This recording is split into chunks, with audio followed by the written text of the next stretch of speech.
By now we are magnificently rotten, and so we must use this to eliminate Fifi.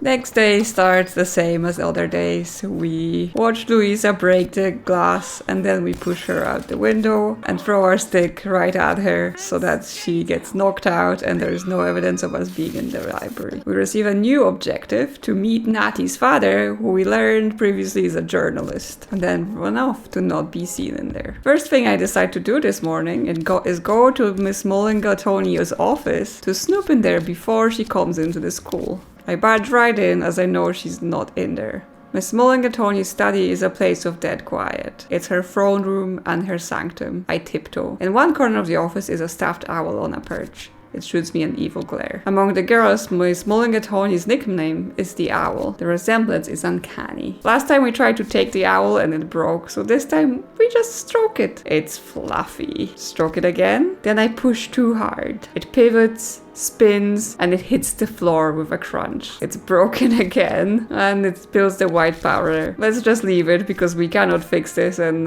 let's not try eating it again. Let's take her paperweight as well. The paperweight is some kind of animal skull firmly screwed into a block of wood. This thing is seriously heavy. I can't steal the headmistress's pen. I seem to be holding it. Write and sign a confession? I might as well get this over with. I smashed the window and pushed Louisa out, and you should expel me. Signed, Fifi Vaudeville. We're becoming nasty. Our evilness is 100 out of 100. However, I'm not sure the headmistress is going to believe that Fifi wrote this note. Affirm your mischievous choices, and who knows what you'll be capable of. That might do it. Who knows? Let's do something else. In our bedroom, I do the usual. Picking up items and cleaning ourselves up so there is no evidence of the incident on ourselves. After that is business as usual with Natty waking up and getting stuck under the bed. But towards the end, we try to get out, joining her for assembly. This way. I'll stay here. Ronnie, you are not well? I've got the flu, I think. Oh no, Spanish? Worse. Russian. Ronnie, even ill, you are making these jokes. I hope you feel better quickly. I'll tell a matron. But matron just makes us go to the assembly. Drags us out from the room by the ear. This time I choose to sit next to Susan, since I haven't done this before. Ronnie, thanks for joining me. I get a bit scared when the owl does her face. This face? Eek! Don't do that, you'll get me in trouble. Do you know Hardcastle at all? Of course I do, silly. She's my mother. And then Miss Mulligatawny shows up and we go through the same dialogues we've previously did with Susan, so nothing new really happens with that. But when we try to stay down in the pew, she gets concerned. Verity, are you ill? I clutch at my stomach. Poor you. Miss, I think Verity's going to be sick. Matron, will you remove Miss Amersham, please? The whole school watches as the matron bundles her way between the pews and holds me up by one arm. Susan watches me with pious pity. With a grip like an army general on his cavalry sword, matron yanks me up. To the sun with you, double quick, no vomiting in the chapel. We do skip assembly in the end because we get dragged into the sun. You stay here until I've dealt with you. She goes over to her medicine cupboard and begins rooting through her pockets for a key. It must be in my other gown. Matron punches the cabinet on the side and the door falls open. Did you catch something then? Oh, I'm in such pain. Honestly, even I don't believe you. Matron definitely won't. Matron looks up sharply from her medicine cabinet. What's that? Sigh. Oh, but that's much better. Aha. Matron turns around from the medicine cabinet with a bottle labeled cod liver oil in her hand. She pushes the cabinet closed but doesn't lock it. I find girls who are pretending stop pretending when I offer them a spoonful of this. Uh-oh. Medicine? I love medicine. This is a particular kind of medicine. It's like, what do they call them in books? Truth serum, matron. Exactly, it's like a truth serum. Open wide. Is it really made from cod livers? Yes. Hold still now. Open wide. I opened my mouth and shut my eyes. You're brave. The last girl who took a spoonful of that was throwing up for the next 3 days. I've got a stomach of iron. I hope you're right. It's a nice big spoonful if that helps. Open really wide. The substance on it is liquid putrefaction. Like a group of sardines died together in a tin 100 years ago, and this is all they left behind. Swallow it? It makes my insides want to turn inside out. Well, how are you feeling? I think I need to lie down for a while. I'll get a bucket. Matron hasses away. Wowee, I've never seen anyone just take it like that. Now let's get up and snoop. Go. Standing up moves the oil around inside my body. I can feel it like an eel in my stomach. Go. Oh, makes me feel ill just looking at you. Steady, Maysail. I take a deep, long breath. There you go. Try not to think about it. It's terrible advice I remember all over again. Steady myself again. I take another deep breath. The room begins to slow. The ground isn't quite so spongy. Oh, you're back to your normal color again. You were really gray for a minute there. We look at the cabinet since we know we can open it up by just punching it. Look at the bottles. Salicylic acid, carbolic acid, arsenic, chloroform, the usual sort of things. Old medicine. Well, we could open the cabinet, but she's probably gonna be back pretty soon. Look at her desk again and find the same information as before. The door opens and Matron comes in. I leap quickly back into the bed. There you are, Amersham. She's carrying a bucket. I very much hope you won't be needing this. I detest the smell of vomit. She puts it down beside my bed. She goes over to the medicine cabinet and closes it. Matron settles down in her chair to look at her papers. Let's talk to Matron. See if we can get her out of the room, maybe. Matron, it's Louisa. Louisa? What about Louisa? Louisa's hurt. Hurt? Stop mumbling, child. What kind of hurt? I saw her in the bushes from my window. Just 2 feet sticking up. She looked quite funny. What did you say? What's this? Matron, you've got to help her. It's such a long way to fall. Sweet Mary and all the saints. Yep, she runs out of the room and we're left alone. Well, they seem to really care about their prefects. I've never seen her run like that. Well, let's talk to Sal. We asked her about Louisa, which we've did previously. You must be really bored in here. Pretty bored. I mean, I get by annoying Matron, and that's better than doing gym. But still. Okay, well, let's stop talking to her and get up. As I'm about to leave the sun, someone shows up. Just then, there's a knock on the door. Matronly. Who is it? It's Fifi. It's very important. I don't do anything. There's another knock. Matronly. Go away! I can't, Matron. It's too important. Matron's not here. Verity? The door opens and Fifi marches in. But I heard her voice. Where is Matron? I need her. I need her now. She's not here, really. Mon Dieu, it's a calamity. Louisa's hurt. She scurries away. Then this suddenly skips to saying Matron sits in silence behind her desk, even though she's not in the room, so I think something bugged out in the game. Sally glares at her, then begins rummaging for something under her blanket. Watch this. I watch Sally out of the corner of my eye. She reaches with one hand and draws a hairpin from her hair, which she then slips under her blanket. Just keep watching. Sally makes a sharp movement under her blanket, an evil gleam in her eye. A moment later, Matron shifts uncomfortably in her chair. Sore, Matron? Nonsense. Go to sleep, girl. Yes, Matron has magically teleported back to the room without Louisa somehow. Do it again. All right. Sally does something under the blankets again. Ooh. Matron stands, rubbing the small of her back. I'm too old for all the stairs in this place. Sally, what's wrong with Matron? How should I know? I'm asleep. But she's definitely not asleep. Sally makes one more jerk beneath the covers and Matron jumps to her feet. I need to stretch my legs. And with that, she marches out of the room. Ha, gotcha. Well, apparently Louisa is unconscious in the room. They just skipped a bit when Matron brings her back in. Oh, we can search her pockets. I wonder what she has on her. Oh, here's her prefect's badge. I think it's best to leave it. We don't want to be found with it. But we can slip something into her pocket.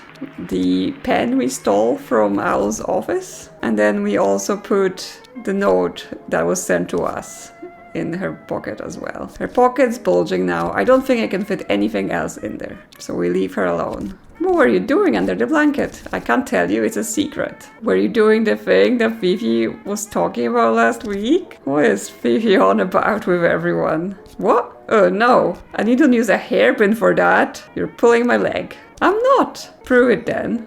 Alright. She reaches under her blanket and produces a small, rather fat doll. Is that meant to be Matron? Yes, her eyes are glittering. Slowly, carefully, she slides a hairpin from her hair and holds it next to the doll's capricious rear. You know how Matron's been experiencing back pain? This is why. She drives the pin deep into the doll. Are you serious? You saw it work. Are you saying that the doll is Matron? I can hurt her whenever I want to. And I've got one of me too. That's how I stay here. So she has a doll of herself and she makes herself sick so she doesn't have to do school. Where did you learn how to do that? Oh, Easy. I read it in a book. I do wonder if we can use this for something. Like, can we use the owl to make Miss Mulligatawny hurt herself? Just then the door opens and in strides the owl herself. I came to see the poor dear girl. How is she? Unconscious. Who asked you? Louisa? Louisa dear, can you hear me? Louisa! It's no use. She's fainted dead away. Have you checked her pockets, Miss Mulligatawny? Pockets? What are for? Perhaps she wrote a note or something? Yeah, we know nothing about it. I don't think she had the time to sketch her attacker's face, Verity. Still, the owl hunches down and rifles quickly through Lisa's pockets. She pulls out the prefect badge and frowns at it. This isn't her badge. Is there anything else? Yes, I think so. The owl pulls out the folded note and reads it. No, that can't be right. This isn't Louisa's handwriting. So, who wrote it? First things first. Fifi Vaudeville wrote this, I'd say. Come to the library, Hardcastle. Definitely Fifi. She should have used a comma. Though I don't see why Fifi would send a note to Louisa when they share a room. Perhaps she was pretending to be someone else? Not like she signed it, I suppose. She puts the note in her pocket. She takes out the pen and stares at it. This is my pen, although I was using it only this morning. No, you were not. Like, we took it before you even showed up. I think this game may struggle to keep track of some things. She narrows her eyes at me, but doesn't accuse me directly. Did we overcook it? Nothing of any importance. We can continue our conversation with Sal from here. You're making yourself ill with your doll. And it's working. No geometry, no gym, no prep. And I'm completely in control. The door opens and Matron comes in. I leap quickly back into bed. Let me know if anything changes in Hardcastle's condition, Matron. Or her condition. The owl lays a claw on Louisa's cold forehead. Take care, my dear. Then she turns and swoops away. We can follow her, or we can continue talking to Sal. Let's just leave this place. I read my 5th book in the library. I talk to Natasha again, so I can take a look at her diamond once more. Unfortunately, once again, we are interrupted by Matron. The daughter room slams open. Aha! It's Matron. Amersham. Yep, we're getting dragged to the office again, because I didn't get my stick out of the bushes in time. And Fifi says I did it too, because we didn't stay at the assembly, which means we didn't knock her out either. The conversation pretty much goes the same as before. There's a new conversation with Fifi in the quad.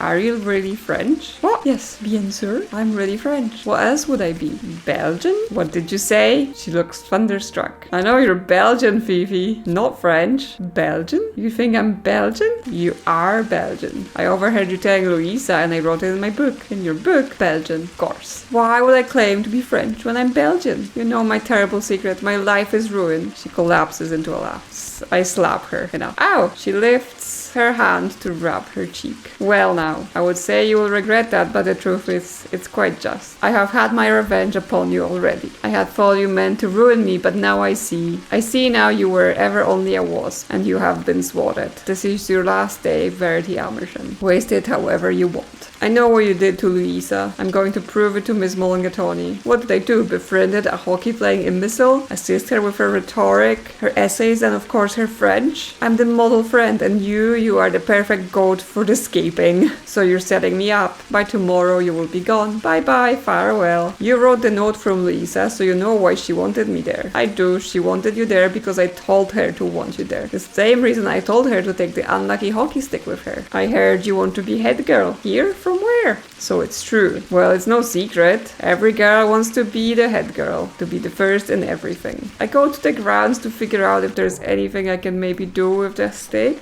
but it's no longer there. I look at the path to the village. The path leads to the road and the road leads to the village. And the village has a train station and from there I can go anywhere. Leave. Let's see what happens. Alrighty then, Verity. No looking back. There's a pub in the village. Maybe I can get work there. And we're at the Crock and Gamble pub. Brisk walk down the lane to the Crock and Gamble pub. Alright, miss. Only shouldn't you be in school? The barman at the local has seen it all before. Have you seen that school? I have. But stuff, if you ask me. What does a girl have to do do to get a drink around here? You're a little young, aren't you? Don't you have any lemonade? You got any money? You don't, do you? I think it's better you get back to your classes, miss. I want a job. A job? Well now, as what? Whatever you got. You're a bit young, aren't you? No. Look, miss, you can't just walk in here demanding a job. But I need a job. Are you serious? If I'm going to take you on, I don't want you walking out on me 2 hours later. So I decide to give up on school and become a barmaid. I'm serious. Well, we'll try you out, perhaps. Here, have a tea towel and get started. But mind your smile now. Everyone likes to smile, understand?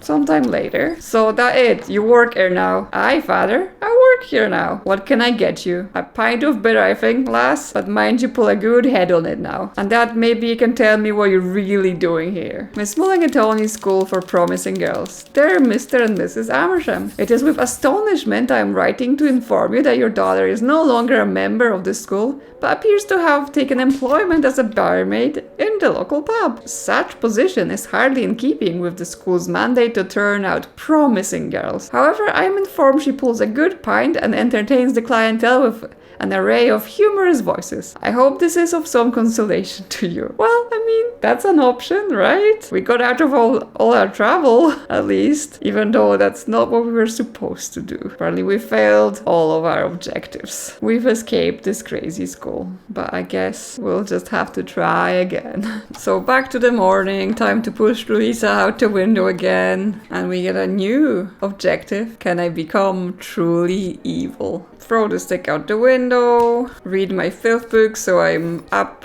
to date on all of the information, go back to my room. After spending the day doing quite a few things I've already done, I am back in my room and decide to look outside the window. The view looks out over the sumptuous rolling grounds of the school.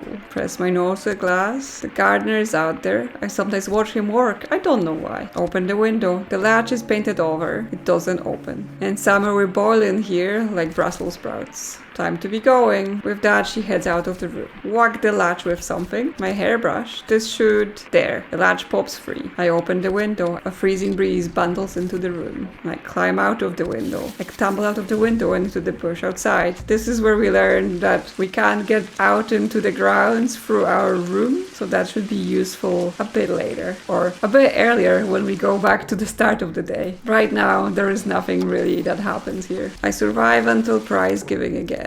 This time, Fifi is not knocked out, so there are additional interactions at the start of it. In the pew in front of me, Fifi leans forward, listening eagerly. We can stick something in Fifi's hair. I can't reach her when she's leaning like that. Fifi leans back in her pew, snickering quietly to herself. Now we put something in her hair. Very deftly, I slide the glass fragment into Fifi's hair. She doesn't seem to notice. And then we continue on until we get to the part where she tries to expel it again. With the gardener's help, we're able to avoid being expelled. And then I attempt to accuse Fifi again. This time I've blackmailed the gardener into actually agreeing to accuse Fifi, but we'll see if that works out. Well, tell them I didn't do it. I look around and point him out, skulking at the back. The gardener? What the gardener got to do with this? Miss Mole, she's right. The jumping, yes. That was the French one doing it was. She got in for Louis on account of her jealousy, like. The owl blinks twice in surprise. Excuse me? Talked her up into a right panic. That's it. The owl looks like she's been hit by a spade. Are you quite sure of this? Certain, miss. Only thing that makes sense. Louis were happy. Believe me on that. He nods once more, then sits down. Well, I can't honestly say I find it very convincing, young man. There are your last minutes, Verity. I guess she doesn't quite believe it. Louisa jumped from that window? Nonsense. You got anything more to add?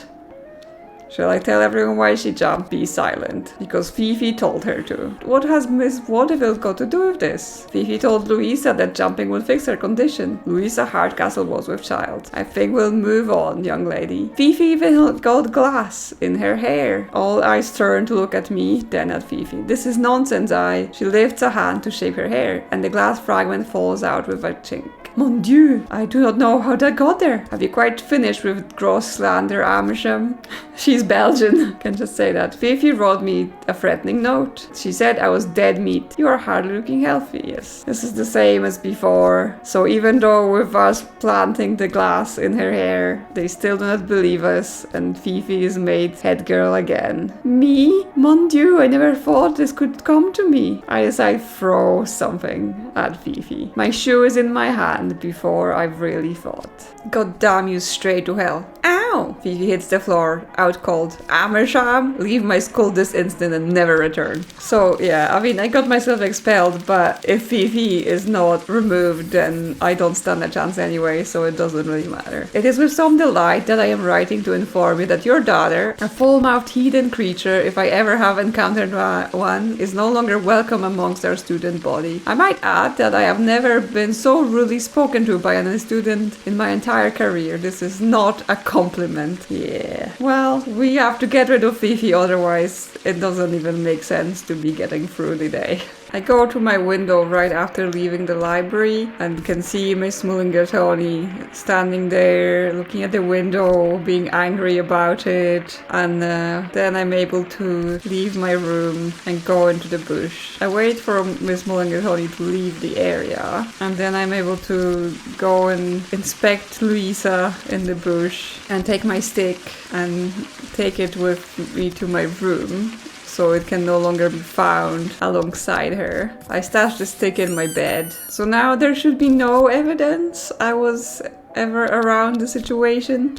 I end up visiting the grounds just as Fifi and Matron are there to discover Louisa once Fifi's realized she's not around. Fifi races out of the school building, heading straight for the roses. Psst, Louisa, Louisa! Matron's here too. There, do you see her? I do. Stand back. Matron smashes into the depths of the rose bush where Louisa lies. We stay silent for now. Matron hefts the groaning and broken Louisa over her shoulder like she was a sack of coal. Will she live? Oh, she'll live alright. It's no hair I'm worried about. I'll come back for you, Amersham. Without another word, Matron stomps back inside the school building. Like we didn't do anything. There is now zero evidence. We did everything. Why is she still trying to get us in? Fifi swivels to glare at me. A rat. Then she hurries after Matron. I don't follow them. Fifi has accused me again, so I get dragged into the office. But I buy myself time until end of day. I go to the San, where I watch Sal abuse Matron again, using her doll, until she leaves the room. I go to the medicine cabinet again, see if I can do anything there. I whack it to open it, and the door pops open. It works, but you can't go in there. Matron will skin you, but you won't tell her. No fear, Matron's no pal of mine. I take the chloroform bottle. I wonder if I can knock more people out with it. Careful now. Knock out the cork and you're a goner. Look at the chloroform. It's beautiful, like a smoke behind glass. I love it. We pocket it. You're coming with me, gorgeous. Take another bottle. Take the cod liver oil. I hate this stuff, even holding it. The sludge inside moves like a slug. Open the cod liver oil. I hate this stuff. It's like a fish died and vomited while dying. Ugh. Pour chloroform into the cod liver oil bottle. Very carefully, I pour a little chloroform into the neck of the cod liver oil bottle. This should add a little kick. And we have turned truly evil. Hopefully this will knock out the next girl Matron gives this to before she drinks it. Then we close it again. That's as much of that torture as I can take. Phew. Towards the end of the day, I come upon Fifi again and try to talk to her. You told Matron that Louisa blamed me? She would have said that, I know. Fifi, will you tell Owl I was with you this morning? Ha, no. I will instead watch you squirm as you are thrown out of school. How about this? It will work well, I think. You know Louisa well? What is this? Why do you ask me the stupid questions? As if you don't know Fifi and Louisa. We are Holmes and Watson, we are Gilbert and Sullivan. Why did you want me in the library this morning? Isn't it obvious? So you could be expelled for the smash. But why? What did I do to you? You know, you thought you could threaten me with your little book of secrets. But I have had the last laugh. I laugh at you like this. Haha. How do you know about my filth book? I know all about your stupid little book. I found it under your pillow when I was in your room, putting a slug in your bed.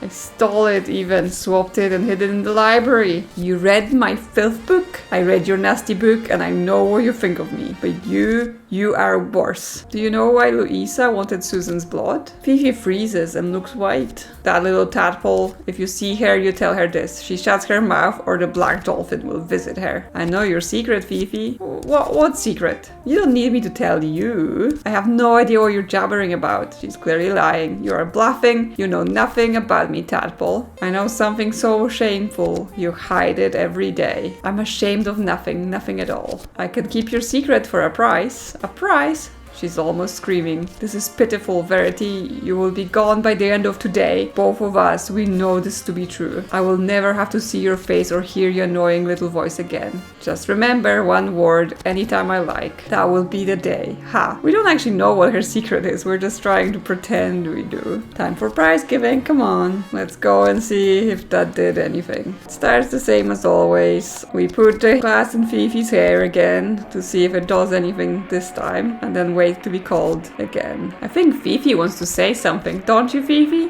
Fifi turns around to look at me from a pew in front. Oh, remember, Fifi, one word. Fifi stares at me, her eyes growing wider.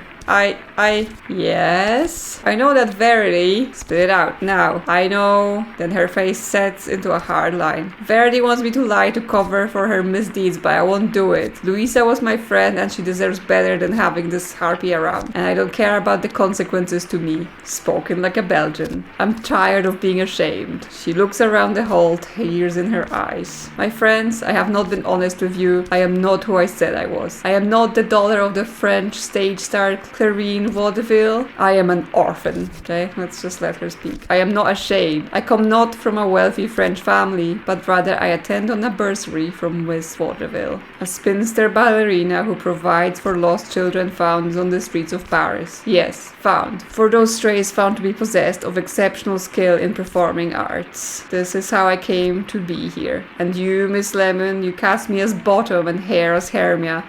It's terrible casting. Can you imagine this louse trying to appear as though she can be in love or playing comedy? She's as amusing as a cold sore. I rather think the part of Hermia will be open tomorrow, don't you? Fifi, my dear, please sit down. Thank you, Miss Mulligatawny. She cries delicately into a cupped hand. Your departure, Verity, is for the good of the whole school. I hope you come to realize that in time. And Fifi, yes, Miss Mulligatawny, your headgear, Fifi. Enjoy. Fifi turns to smile at me. And I'm Hermia too? Sacre bleu. Superb. But she's guilty. Verity, you are not only expelled, you are banished. Well, we tried to blackmail Fifi, but it backfired on us. So now we know Fifi's secret, but we still have to figure out how to get rid of her. Back at the Croak and Gamble. And then they threw you out, even knowing you'd done nothing. But by heavens, that ain't right nor proper. They're picking on me, Papa. No, lass, no, I mean, that ain't right. I was at the prize giving, remember? And that was not what happened at all. Well, it's not quite what happened, true. Honestly, love, I know you want to be an actress, but it's quite a performance. You tell it again. And get it right this time, for pity's sake. Anyone would think you were trying to get the attention of the biggest crowd you could. Let me put it this way.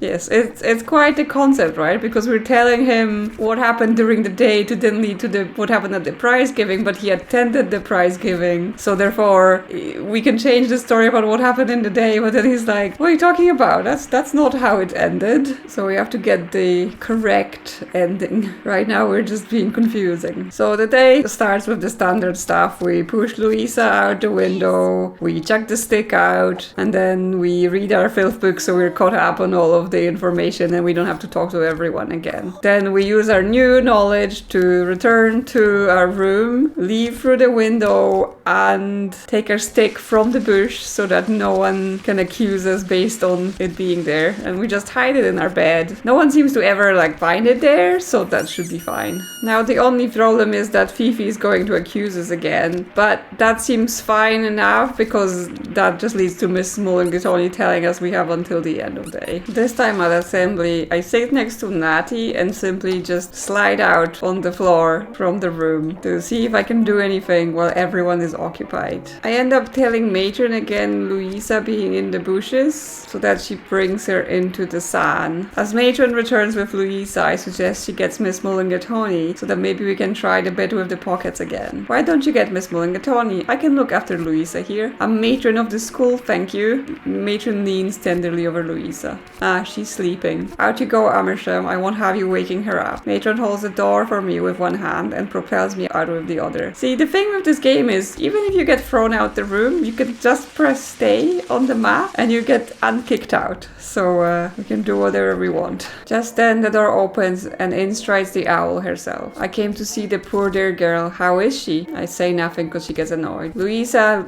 dear, can you hear me? Louisa, it's no use. She's fainted dead anyway. Have you checked her pockets, Miss Mulligatawny? Pockets? Whatever for? Perhaps she wrote a note or something. I don't think she had time to sketch her attacker's fair's verity. Still, Owl hunches down and rifles quickly through the pockets of Louisa's dress. So she pulls out the prefect badge and frowns at it. That isn't her badge. Whose badge is it? Fifi's, I think. Maybe she tore it off from Fifi's dress as she fell. What fanciful idea, but that doesn't tell me much. Well, I guess we just leave because no one believes us when we say anything. I visit Miss Lemon again and show her the threatening note that Fifi wrote for Louisa, hoping that maybe this will still help me some way. I also speak to the gardener again and get him to support me without blackmailing him. Fifi has accused us again, so we get dragged to Miss Mulligatawny's tower. We once again have to try and accuse Fifi. Do you have something you wish to tell me? Let's get straight to the point. You want to expel me for this even though you know I didn't do it, but you don't have any evidence to satisfy the education board. Go on. There is no point me appealing to your sense of honor. Well observed. Fifi told Louisa to jump. She's a rotten apple and you need her gone. Fifi? Really? I'm assured that Fifi says Louisa's named you specifically, but Fifi hates me. You can't trust what she says. Fifi is a senior prefect Verity, one of my most trusted lieutenants. Fifi planned it so that I'd be in the library when the window was broken. Fifi wrote this, supposedly from Louisa. The owl peers at the note. That is Fifi's writing, but then Hardcastle writes like a crab. She may have simply asked Fifi to write it for her. The owl thinks it over slowly. Just then, the door opens and Matron puts her head inside. Not now, Matron. I'm busy. Yes, Miss Mulligatawny. Matron marches away again. All right, Verity. You really think Miss Vaudeville had a hand in this? I do. I see. You have until prize giving to convince me you're worth saving. Fail and you will be expelled. Now, off you go and do not forget to pack. Well, so at least now she's onto the idea that we might even be able to prove it, because previously anytime we said it was Fifi, she wouldn't even entertain the idea. So we're getting somewhere. I talked to Natty about her crystal ball / diamond again. So far, anytime I got a look at it, we got interrupted, so I could not see where this leads. Can you show me your crystal ball now? Here, look deep, but never tell. From her pocket, she produces a glass bauble. No, it's a diamond the size of an egg. And you keep it in your slippers? At night, yes. During the day, I keep it inside my stocking, where I can always know it's safe. Time to be going. And with that, she heads out of the room. Nope, not a chance. I'm coming too. It's prize giving again. I'm hoping this time is going to work. The owl gives her speech, and since Fifi's leaning forward, I can't put the glass in her hair again. So I look for Natty's father, since I still have the goal to meet him. I twist round to look at the adults. I spy a gentleman with a tidy mustache and a notebook open in his lap. He certainly looks like Natty to me. The owl is still talking. Yeah. Fifi leans back in her pews, snickering quietly to herself. Yeah, we place the glass in her hair and we wait until we're called upon. The award I would like to give to Verity Amersham, ladies and gentlemen, girls, is a very special award, one that has never been given before. I catch sight of Natty's father. He's writing furiously on his notepad. Best actress? The owl's unblinking stare doesn't waver. This new award celebrating the most ignominious expulsion from the old nunnery in its long history. Yes, we've heard this one before. Yes, for pushing Louisa out the window. I didn't do it. Silence, Worm. Your name will be expunged. Yeah. All the threats. You have anything to say for yourself? Louisa jumped from that window. Nonsense. These are your last minutes, Verity. Shall I tell everyone why Louisa jumped? Be silent, because Fifi told her to. The owl's voice is like ice. What has Miss Vaudeville got to do with this. Fifi wrote me a threatening note. She said I was dead meat. You're hardly looking healthy right now. I think we'll move on, young lady. Fifi's even got glass in her hair. All eyes turn to look at me, including Fifi's. This is nonsense, She lifts a hand to shape her hair, and the glass fragment falls out with a chink. Mon Dieu, I do not know how that got there. Have you quite finished with your gloss slander, Amersham? Fifi wants to be head girl, and she needed Louisa out of the way. This isn't true, not one word of it. The owl is silent for a long time. I can hardly believe it, but there it is, as plain as day. Fifi Vaudeville, would you please stand up? Me, Miss Mulligatawny? She's beaming with pride and expectation. Yes, Miss Vaudeville. It's one thing to covet the position of cat girl, quite another to scheme to achieve it, and to hurt another girl under my care is beyond evil. She tore your badge from your dress as you pushed her. This is all lies. Did I tell Louisa to meet this tadpole in the library? Yes. Did I advise Louisa to put the fear of God into this stupid girl, this Verity Amersham? Certainment. But to jump? No. Louisa did not jump. This I know. To smash the window, ancient? No. 1,000 times no. Did Amersham loose pushed her? I know this. Miss Mulligatawny, you must expel her and remove this demon from your midst before it's too late. This is quite enough, Miss Vaudeville. You will take your filthy street mouth and your miserable words out of my school. You are expelled. With me, girl. No!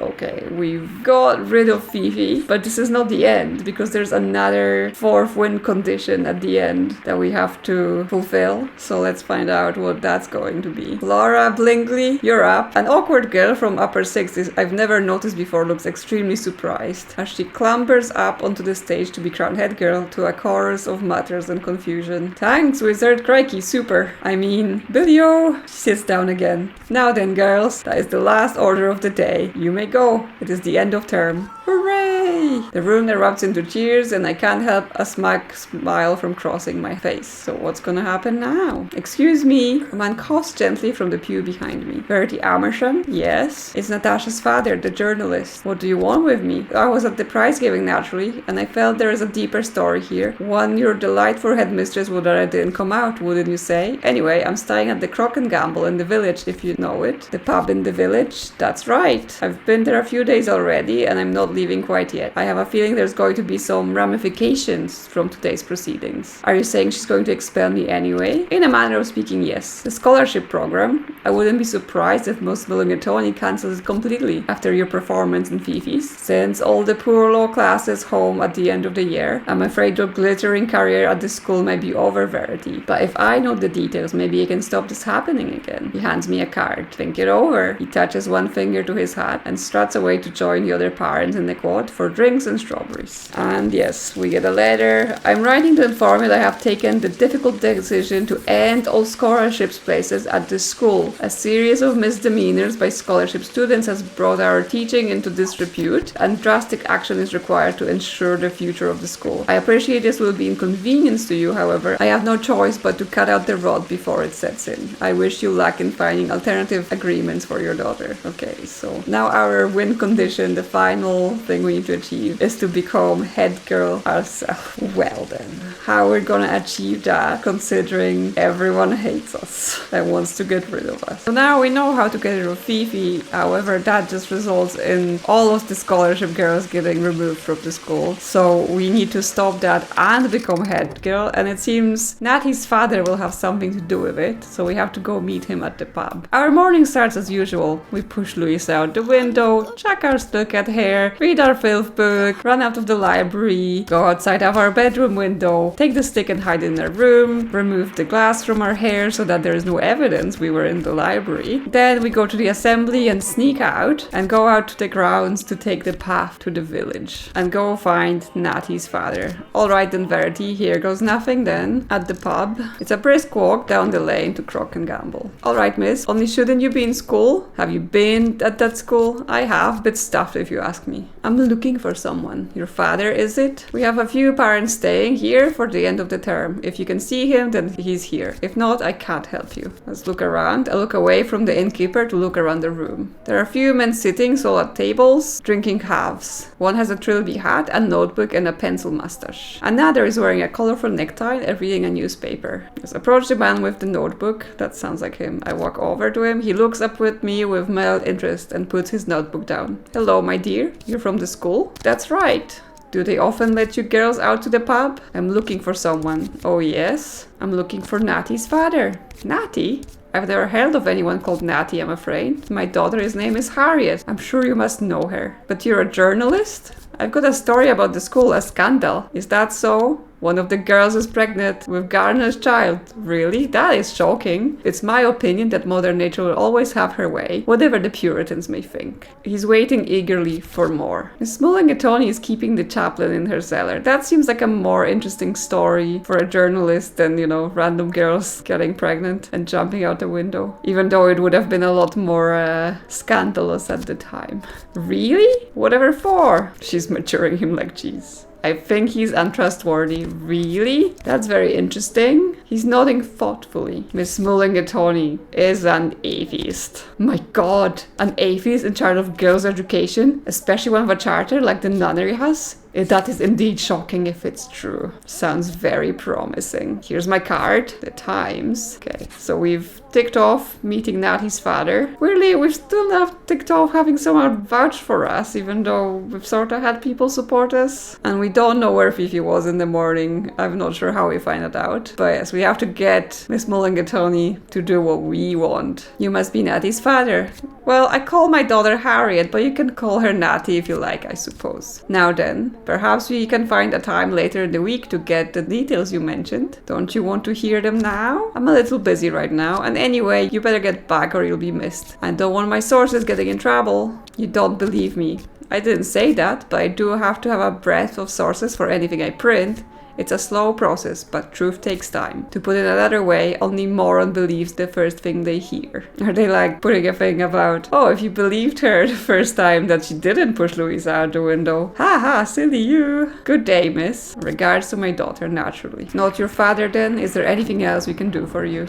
Let's go back to school. We're not gonna stay working at the pub this time. I head back up the lane, holding the journalist card tight as a dagger. Yeah, I guess we're definitely going to use that. I end up doing similar things the last time to set up Fifi for Louisa's fall by having Miss Mulligatawny look at her badge in the pocket. I talk to Natty to see if I can get anything more out of her or see her diamond again. Is your name really Harriet? No, it's not true. It is though, isn't it? No, it's not. Russian princesses are not called Harriet. You're not really a Russian princess. I am. My true name is the name my mother and father gave me when I was born. It's Anastasia. Anastasia Romanova. Romanova? Like Romanov? Ah, you understand. Is the name of a princess. One day I'll return to Russia and claim my birthright with furious vengeance. But my father, he hides me. He calls me this Harriet to hide me. But I hate it. So with you, I am Natasha, the name of my beloved nursemaid. She begins to cry. But then it's gym time, so she leaves. So once again, we can't look at her diamond. I go to Miss Mulligatawny's office to see if I can threaten her, blackmail her, using the presence of a journalist. Goodness gracious, come in before you bring the whole school down. I slip quickly inside. Amersham, what in the blazes do you think you're doing? Miss Mulligatawny's study is a place of dead quiet. It's her throne room and her sanctum. In the corner of the office is a stuffed owl on a perch. It shoots me an evil glare. I show her the threatening gloat. Louisa sent me this. Verily, this note is less than convincing. I didn't write it. Louisa did not have elegant, delicate handwriting. Louisa Hardcastle writes like a girl who can hit a hockey ball at 20 miles an hour. She'd managed about one word on a piece of paper this size. I can only assume you wrote it. Okay, this isn't going so well, but I keep talking to her. Show the owl the journalist's card. I slide the card across her desk. Verily, there is a moment of silence, like I have never heard before. You could have heard a tear drop. And when the owl finds her voice again, it's like a steel ice pick. What is this exactly? It's a card belonging to a friend of mine, a friend who writes for the Times. And what would you be doing with such a thing? I think you know. The owl's eyes are narrow slots. Oh really? You've got the chaplain locked in the cellar. The owl regards the card and then me with steely eyes. Do you suppose for one moment I am afraid of you? And if some tadpole is going to hurt an establishment like this one? I'll tell them you're an atheist. What makes you say a thing like that? Miss Lemon told me. That woman. Run along, Verity, before I throw you out. Admit it, you're a heathen. Enough of this nonsense. I have things to attend to. All I'm asking for, miss, is the truth. But if you lie, God is my witness, I will know. Do you want to know the truth? She gasped a sad and choking sob. The truth. The truth is that Christianity teaches us that God loves everyone, but in Africa I met plenty of people God has never troubled himself to find. We lived among the Bambara in west of Africa. Kind, funny and generous people, fabulous sculptors, but we knew they were all doomed to hell because God couldn't find them on his own. Would you believe it? You went out there to help them, did we? We called them primitives and savages to their faces, and yet they welcomed us. But the truth is they laughed at us. We were quite useless. We could hardly survive the heat. We didn't know how anything worked, and then they all started to fall ill. We watched them disappearing to hell, one by one, before we could save them, like frats of a ship. We brought the disease with us, I think, and when they could no longer farm, we brought food for them to eat, and they were so grateful that then they finally started to believe. We twisted them, Verity, like a mechanic with a wrench. How can anyone believe in God if God is merely a lever to be pulled? So you lost your faith. I used my faith on those people like a mallet. I don't want it anymore. And there you have it. The next moment is like a daybreak after a night full of thunder. Verity, what is it that you want? Simple, really. 15 minutes later, I leave the office, my list of demands in place. Nothing left to do now but wait for prize giving. Before prize giving, I go to find Natty again to see if we can finally have some time to look at her diamond. Ronnie, dear, I met your father in the Crock and Gamble. Ronnie, you went to the pub during the day? She whistles. I thought he could help me. He didn't. Help you do what? I pushed Louise out the window this morning. Oh, by all the saints, you are ferocious. It's wonderful. Without stopping to think, she rushes over and throws her arms around me. You are wonderful. Feet sticking up. Oh no, perhaps it's happening to me again. Can you show me your crystal ball now? Here, look deep, but never tell. Yes, it's a diamond the size of an egg. It's so beautiful. It represents more than beauty. It represents honor and courage, the fate of a great nation, the depths of my soul. So shiny, a girl could lose herself in it. I stare deep into the diamond. Intersecting blades of crystal slice the light this way and that, like spotlights crisscrossing a jet blank stage. And on the heart of that stage, it's a flash of red. Moving, singing, turning, dancing. That's me. I know it is. That's me. I stare deeper. The lights fade, becoming blades of white and blue that rises from dark depths. A small yellow flash rides upon them, falling and rising as I turn the jewel. The blood pounding in my ear is like the sound of the sea. A boat, a stormy crossing, a fearful night. Stare all the way down. Then the diamond catches a ray of pure sunshine. It strikes so hard it brings tears to my eye. I want to look away, but I can't. A fire like a tower of flame. It's everywhere. I pull the jewel away and cover it quickly with my palm. I'm sweating. What did you see? My future, I think. I can't be sure. None of us can know until it's too late. We are ships in the dark. I will hold you, Ronnie. Will you hold me tight? I will squeeze you till you value your breath once more. Darling Ronnie. Time to be going. With that, she heads out of the room. Okay, well, now it's truly just time to wait for prize giving. We're at prize giving, but this time it's different. As many of you are aware, today marks a remarkable anniversary. She's addressing us, but also the lines of parents seated at the back like mourners at a funeral. In the pew in front of me, Fifi leans forward, listening eagerly. Yeah, we can't stick it in her ear yet. Okay, she's talking about the Titanic still. We stick the glass in Fifi's hair. The Titanic sank, and somehow that's a warning story for young girls to not give in to their dirty thoughts. Okay, and we wait for when she calls us. Verity Amersham. 100 heads turn to stare. Stand up, Amersham. The award I want to give Miss Amersham is most unusual. While I was in Africa, girls, there was a war that ravaged Europe. People of God fought on either side. They ended it with a treaty, signed by diplomats in Versailles, in the Hall of Mirrors, so they could watch themselves doing it, like men visiting their whore. course. I want my girls to be promising, but Miss Amersham is unstoppable, and we will need unstoppable girls if we are to last out this century. And this is why, despite her being only in the 4th, and despite her dubious character, and despite her, yes, being a scholarship girl, this is why Verity Amersham will be our new head girl. Ronnie! Darling, this seems very strange. Isn't this very strange? I catch Natty's father's eye for a moment. His expression is unreadable. Me,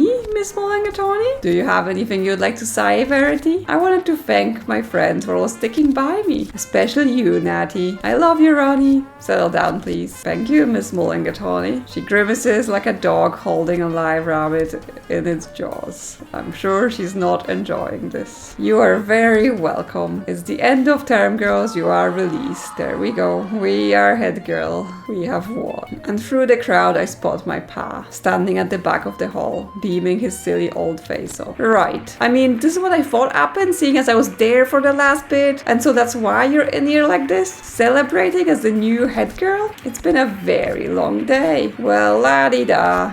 Just wait till we get home and tell your nana. Oh no, I'm not going home. That would be lovely, but what? I paid 2 days' wages for the train down here. Take home the prodigal. I'll send you money when I'm rich. I'll try to anyway. Landlord? Who is this man? Can you tell him to stop talking to me, please? Please, sir, leave this young lady alone. Now we're betraying our father too. Young lady, this is my own daughter. Daughter? Doesn't even know my name. Verity, please. I'm Veronica now. Veronica? What? Verity's not good enough for you now, is it? Verity was me mom's name and you know it. My name is Veronica and I'm going to be a star. And stars do not come from Oldham. They barely even shine there. Well, lass, well, if you're sure that's what you want, please go. You're making me look bad. Aye, well, of course. Good day to you, miss, I'm sure. He turns and walks away, wiping a tear from the corner of his eye. Phew, that's better. Now, Veronica, the question is, what does a 16-year-old girl like me do with a simply gorgeous thing like this? Maybe I could cut it into a simply wonderful pair of earrings. We've betrayed Natty. At least Natty has the copy I made to keep her company. And we stole her diamond.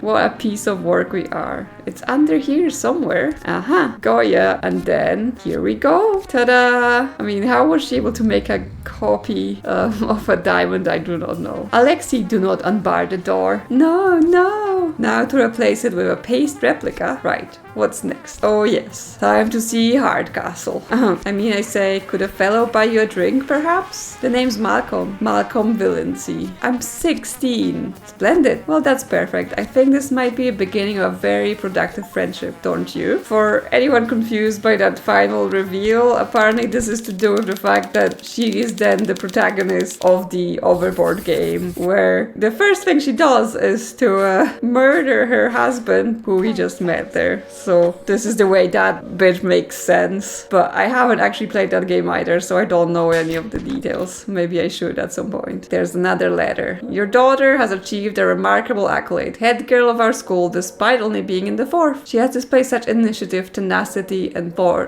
as is fully becoming of a promising girl, such as the school aspires to create. I relish welcoming your daughter back next term. We will also be altering her records to call her Veronica. Yes, we have succeeded in our quest to get everyone out of our way and become top dog, apparently, and become truly evil, so that then we can go on and do more evil deeds in the next game. Now, I'm quite conflicted about some things in this game. Like, it had a few bugs, like the logic was getting confused about where people were and what they were doing sometimes, but also it's quite a silly game. It's quite a silly game. Like, the writing is being funny, what you do is kind of being funny, right? The way the characters are seems to be more comedic, but then it gets into like really serious topics. Obviously it talks about, you know, girls at school getting pregnant, and talks about, you know, weirdo chaplains living in the basement and people losing their faith over some significant things happening in their lives. So I'm not quite sure how to take that. Yeah, and I'm not sure how this compares compares to the original Overboard game either, because as I said, I didn't play it. So yeah, it's a fun run, even though sometimes it just feels like you just have to keep going until you like just get enough evil points for the next thing to be available to you, rather than, you know, you just learn something and you can immediately use it. But it was still fun to play through and see what silliness we can get into. So that's it for Expelled. Let me know what you thought in the comments, and if you enjoy my content, consider liking or subscribing. And I will see you soon on another adventure.